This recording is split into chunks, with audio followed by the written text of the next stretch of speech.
যুক্তরাষ্ট্রের প্রেসিডেন্ট হিসেবে প্রত্যাবর্তনের সঙ্গে সঙ্গেই গ্রিনল্যান্ডে মার্কিন মালিকানা প্রতিষ্ঠায় ইচ্ছা প্রকাশ করেছেন ডোনাল্ড ট্রাম্প। প্রথম দফায় প্রেসিডেন্ট থাকাকালেও আর্কটিক অঞ্চলের খনি সমৃদ্ধ এই দ্বীপটির দিকে নজর ছিল তার।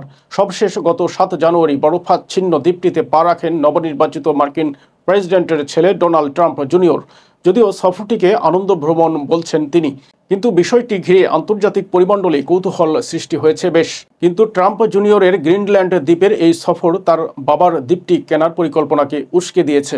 এ প্রসঙ্গে ট্রাম্পের ফ্লোরিডা রিসোর্টে এক সংবাদ সম্মেলনে গ্রিনল্যান্ড বা পানামা খাল পাওয়ার জন্য তিনি সামরিক বা অর্থনৈতিক জবরদস্তি করবেন কিনা তা জিজ্ঞেস করা হলে ট্রাম্প বলেন, এই দুটির মধ্যে কোনোটি নিয়ে আমি আপনাকে আশ্বস্ত করতে পারি না, তবে আমি এটি বলতে পারি আমাদের অর্থনৈতিক নিরাপত্তার জন্য তাদের প্রয়োজন। কিন্তু কী কারণে ট্রাম্প গ্রিনল্যান্ড কেনা নিয়ে এত আগ্রহী, কি আছে এতে, চলুন জেনে নেওয়া যাক। বিশ্বের বৃহত্তম দ্বীপ গ্রিনল্যান্ড মাত্র ৫৬,০০০ মানুষের বাসস্থান। একসময় ডেনমার্কের উপনিবেশ থাকলেও এখন দ্বীপটি একটি স্বায়ত্তশাসিত অঞ্চল। দ্বীপটি মার্কিন যুক্তরাষ্ট্র এবং ইউরোপের মধ্যে অবস্থিত হওয়ায় এর একটি অন্যতম ভূ রাজনৈতিক গুরুত্ব রয়েছে।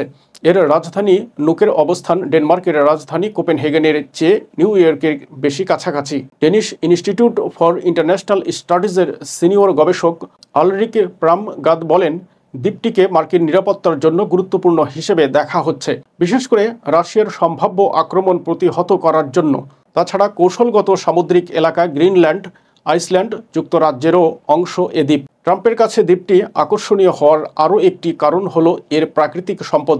ভূ রাজনৈতিক গুরুত্ব ছাড়াও দ্বীপটিতে আছে প্রচুর প্রাকৃতিক সম্পদের মজুদ, যার মধ্যে রয়েছে তেল ও গ্যাস। আরও আছে পৃথিবীর বিরল কিছু ধাতু, যেগুলো বৈদ্যুতিক গাড়ি ও বায়ুকলের পাশাপাশি সামরিক সরঞ্জাম উৎপাদনে উচ্চ চাহিদা রয়েছে। বিশ্বের বিরল সব ধাতু উৎপাদনে যুক্তরাষ্ট্র থেকে এগিয়ে আরেক পরাশক্তি চীন।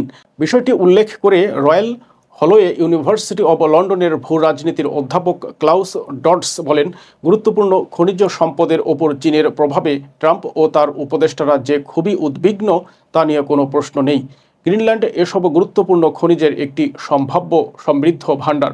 ট্রাম্পই প্রথম মার্কিন প্রেসিডেন্ট নন যিনি গ্রিনল্যান্ড কিনতে চান। এর আগে 1867 সালে প্রেসিডেন্ট অ্যান্ড্রু জনসন আলাস্কা কিনেছিলেন।